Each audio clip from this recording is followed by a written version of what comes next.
Aí galera, voltamos de novo aí galera. A galera pergunta pra mim, por que você fica focando só nesse desenho que é um carburador? Por que, piazada? Deixa eu falar pra vocês. Geralmente você vai na oficina, tem mais, ó.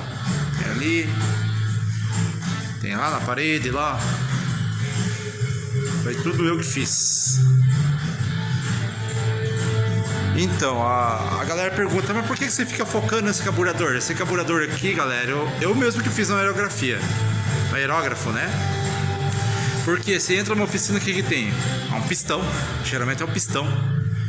Eu peguei um carburador de uma 125, fui olhando e vou botar um rosto nele e vamos ver o que dá. Então, galera, vamos lá. Essa é uma 125 2015. O cliente veio reclamando que tá com barulho no motor, então... Pelos meus ouvidos posso estar enganado, né? Errar é humano, mas é mais certeza a gente abrir, constatar o erro e entrar em contato com o cliente.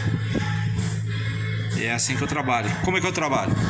Eu desmonto, vejo o erro, tiro fotos, faço vídeo e mando já pro cliente para estar a par da situação, né? Pelos meus ouvidos, o conhecimento que eu tenho, tá batendo saia.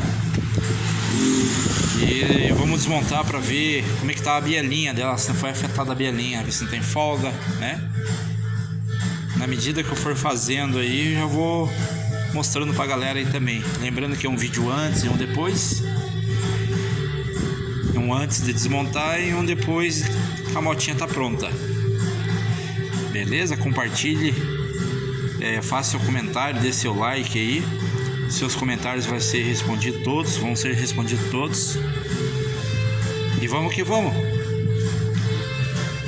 Vamos para partir para mais uma. Vamos lá. Falou galera, mais um dia de graxa. Fui.